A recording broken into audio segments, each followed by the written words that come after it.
అందరికీ నమస్కారం. నేను డాక్టర్ తలే రాజేష్, రాజాం నియోజకవర్గపు వైఎస్ఆర్ కాంగ్రెస్ పార్టీ అభ్యర్థిని. నిన్న అనగా 18వ తేదీ సాయంత్రం మా ప్రచార రథము దురదృష్టవశాత్తు యాక్సిడెంట్లో గురై ఒక 10 ఏళ్ల బాబుకు సివియర్గా ఇంజురీస్ జరగడం జరిగింది. అయితే ఈ క్రమంలో వెంటనే మా డ్రైవరు, మా సహాయకుడు స్పందించి వెంటనే బాలుడిని దగ్గరలో ఉన్న హాస్పిటల్కి తీసుకువెళ్ళడం, వెంటనే వైద్య సిబ్బంది స్పందించి ఆ అబ్బాయిని వెంటిలేటర్ మీద పెట్టడం జరిగింది.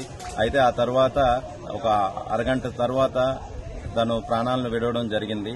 అయితే దీన్ని కూడా రాజకీయం చేస్తున్నారు.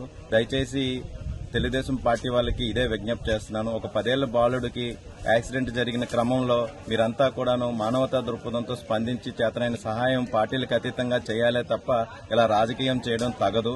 అలానే వెంటనే కూడాను మా నాయకులు కూడా అక్కడికి చేరుకొని అక్కడ ఉన్న వాళ్ళని అందరినీ, వాళ్ళ పేరెంట్స్ ని గాని బంధువులను గాని అందరినీ పరామర్శించడం జరిగింది. అది ఈ రోజు ఉదయాన్నే నేను అక్కడికి వెళ్లి ఆ బాధిత కుటుంబాన్ని అందరినీ కూడాను పరామర్శించి నేను వాళ్ళని ఓదార్చడం జరిగింది. వాళ్ళు కూడా వాళ్ళ దురదృష్టమైన సంఘటనగా వాళ్ళు వర్ణించడం జరిగింది.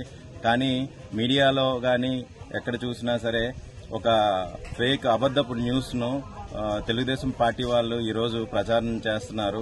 మేమంతా ఒక ప్రచార రథంతో 10 ఏళ్ల బాలుడిని కావాలనే మేము యాక్సిడెంట్ చేసినట్టుగా చెప్తున్నారు. దయచేసి ఇంత దిగజారుడు రాజకీయాలు మాత్రం చేయకండి. ఈ యొక్క బాలుడు మృతికి మీరందరూ కూడాను సంతాపం తెలియజేసి ఆ కుటుంబానికి అండగా, పార్టీలకు అతీతంగా మనందరం అండగా ఉండాల్సిన అవసరం ఎంతైనా ఉంది తప్ప ఈ రోజు దానిని కూడా రాజకీయం చేసి అందులో కూడా ఓట్లు వెతుక్కోవడం అనేది చాలా దురదృష్టమైన సంఘటనగా నేను వర్ణిస్తున్నాను. దయచేసి ఎవరు కూడాను ఇలాంటి తప్పుడు వార్తలు గాని తప్పుడు న్యూస్ ను స్ప్రెడ్ చేయకండి. అక్కడ మా డ్రైవర్ కూడా సకాలంలో స్పందించాడు. వెంటనే తీసుకువెళ్లి హాస్పిటల్కి తీసుకువెళ్లాడు. వెంటనే మేము డ్రైవర్ ను కూడాను పోలీస్ స్టేషన్ లో మేము లొంగిపోవడానికి చేసి తర్వాత వెహికల్ ని కూడాను పోలీస్ స్టేషన్ కి అప్పచెప్పడం జరిగింది. అలానే ఏదైతే రూల్ ప్రకారం జరగాలో అదంతా జరిగింది. డ్రైవర్ బ్లడ్ శాంపిల్స్ గాని, ఆయన తాలూకు బ్రెత్ అనలైజర్ టెస్ట్ గాని చేయడం జరిగింది. తను కూడా విద్యావంతుడే. కానీ ఈ దురదృష్టం సంఘటన జరగడం చాలా బాధాకరం. దీన్ని రాజకీయం చేస్తున్నందుకు మరొకసారి నేను అందరినీ ఖండిస్తూ, దయచేసి మీ అందరూ కూడాను విజ్ఞతతో రాజకీయాలు చేయాలని నేను అందరికీ తెలియజేసుకుంటూ సెలవు తీసుకుంటాను.